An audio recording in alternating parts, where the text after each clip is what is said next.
morning, pupils of 6th grade.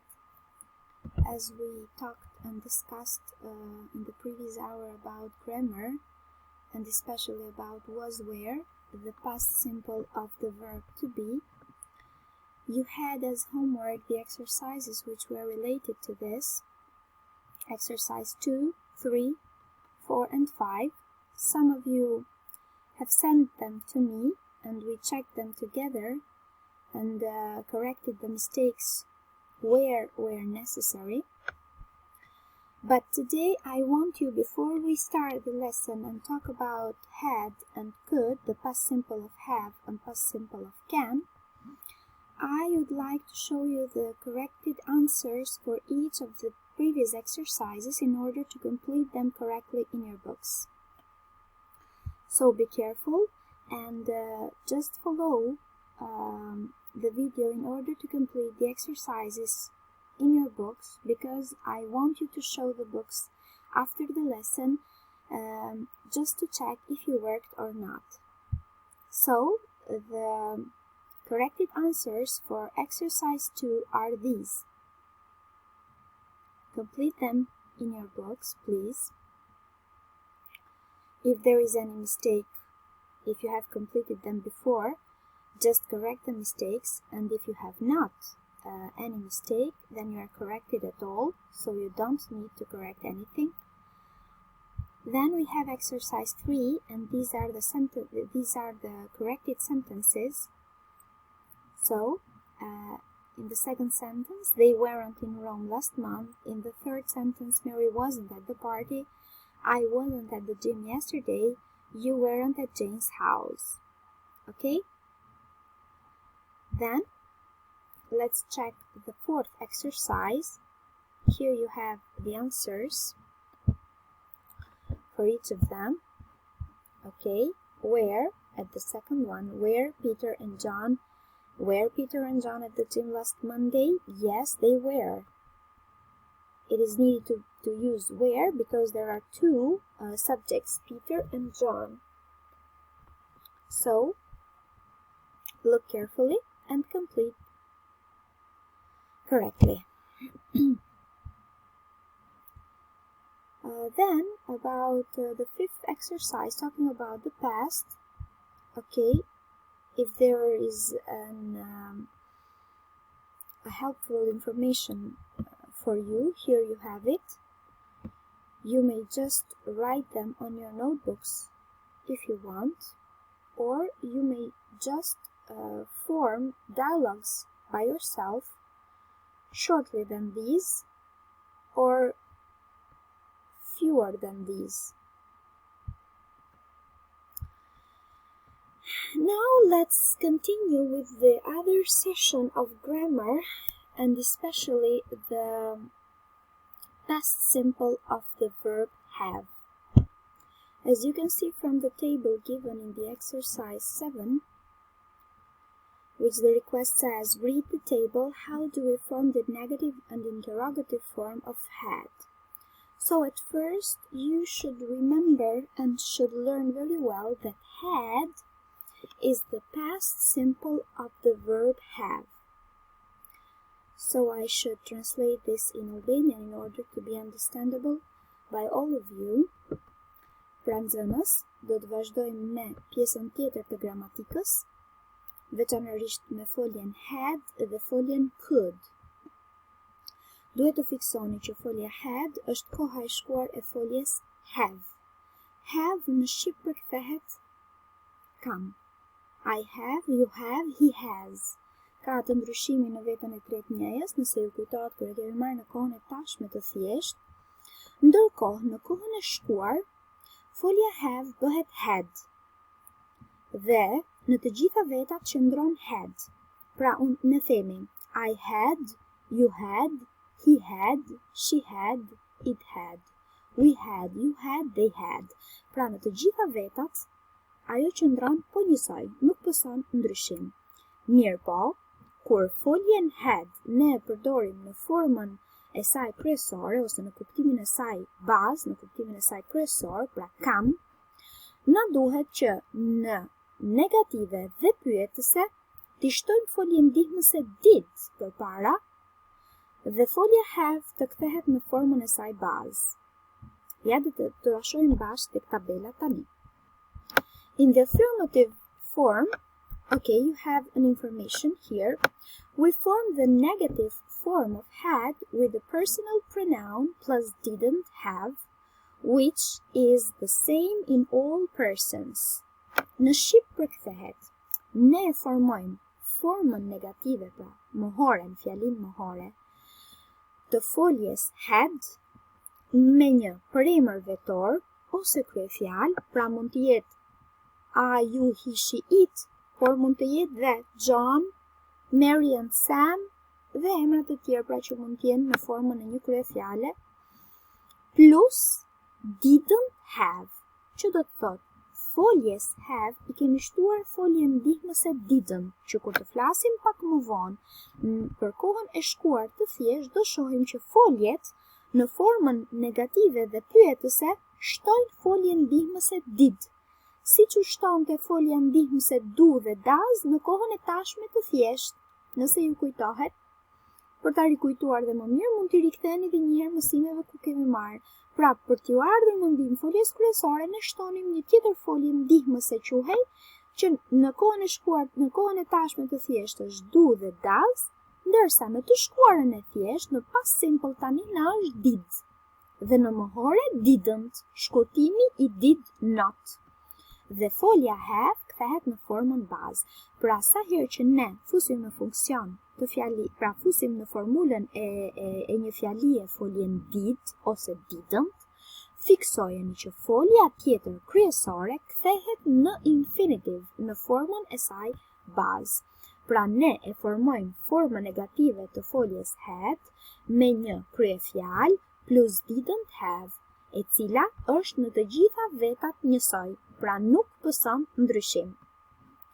We form the interrogative form of had with did plus a personal pronoun plus have, which is the same in all persons. Ne formojmë fjalit pyetëse thot me foljen had, e cila qëndron përpara, më pas vjen did, pra e formojmë formën pyetëse të foljes had me did plus kryefjalë plus have, e cila sërish qëndron në të gjitha vetat njësoj. Për t'ju ardhur në ndihmë, ju keni tabelën këtu. In affirmative sentences we say I, you, he, she, it, we, you, they, had. Pra, si që shikoni, në të gjitha vetat qëndron had. In a negative form, we say I, you, he, she, it, we, you, they, didn't have. Dhe vazhdon fjalia, pra me 3 pikat që ju ka dhënë këtu, tregon që vazhdon fjalia. In interrogative form, we say did I, did you, did he, did she, did it, did we, did you, did they have. Pra vendose did përpara, pastaj vjen kryefjala, pastaj folja kryesore have. In short answers, we have yes, I did, no, I didn't. Kujdes, nuk themi yes, I had, por themi yes, I did tani. Pse? Sepse kur bëhet pyetja, kemi foljen ndihmëse did, dhe përgjigjen e shkurtër duhet ta përdorim sërish did dhe jo had. Në bazë të tabelës që ju keni tek ushtrimi 7, tani do të jeni në gjendje të plotësoni ushtrimet pasardhëse. In the 8th exercise you have the picture shows a kitchen from Victorian times in England. Complete the sentences with had or didn't have. Figura që keni këtu tregon një kuzhinë në kohën e Viktorias në Angli. Pra në kohën viktoriane, themi ndryshe në Angli. Plotësoni fjalit duke përdorur had ose didn't have. You know the meaning of these objects here, I guess. Besoj se e dini kuptimin e këtyre objekteve që shikoni këtu.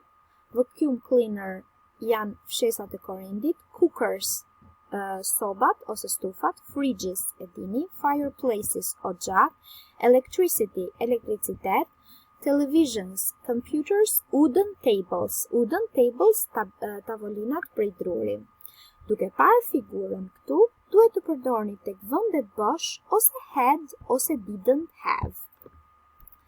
Then in the 9th exercise you have what did or didn't your partner have at the age of 5? Use the phrases to find out. Çfarë kishte apo nuk kishte shoku ose shoqja juaj në rastin konkret në mënyrë imagjinare, duke qenë që nuk e kemi mundësinë për të biseduar me shokun siç mund të ishim në klasë dhe të formuloni pyetjet, pra mjafton që të formuloni pyetjet saktë. Për shembull, shembulli I parë, the first exercise, the first example. Did you have long hair at the age of 5? Yes, I did. No, I didn't. Pra, përgjigjja se çfarë do të thotë shoku apo shoqja nuk ka rëndësi, për më rëndësi është si do ta formuloni ju pyetjen, duke përdorur did, pastaj kryefjalë, pastaj have. Then, in the 10th exercise you have could. Tek ushtrimi 10 keni foljen could, e cila është koha e shkuar e foljes can. Can në shqip përkthehet mund, tregon mundësinë për të bërë diçka, ose pa mundësinë, kur e kemi me can't. Mirë po, në kohën e shkuar bëhet could. Dhe tabela që keni këtu ju jep si formulohen fjalit në 3 format e tyre, pra pozitive, negative dhe pyetëse. Po t'i vini re pra, ashtu sikurse the had dhe could qëndron në të gjitha vetat njësoj, duke mos ndryshuar. Por, e mira e kësaj folje është se në formën negative dhe pyetëse nuk merr më një folje tjetër ndihmëse siç e shikoni, por qëndron në vete, sepse vetë folja could futet dhe tek foljet modale dhe këto mund të qëndrojnë dhe më vete pa pasur nevojën e një foljeje ndihmëse.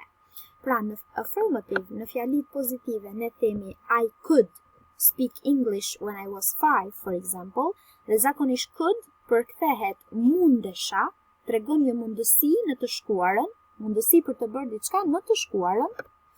In negative form, në formën negative ne themi I couldn't, pra nuk ka marrë një folje tjetër ndihmëse, por thjesht ka marrë pjesëzën mohore not, vetë folja could, dhe në formën e shkurtuar could not bëhet couldn't.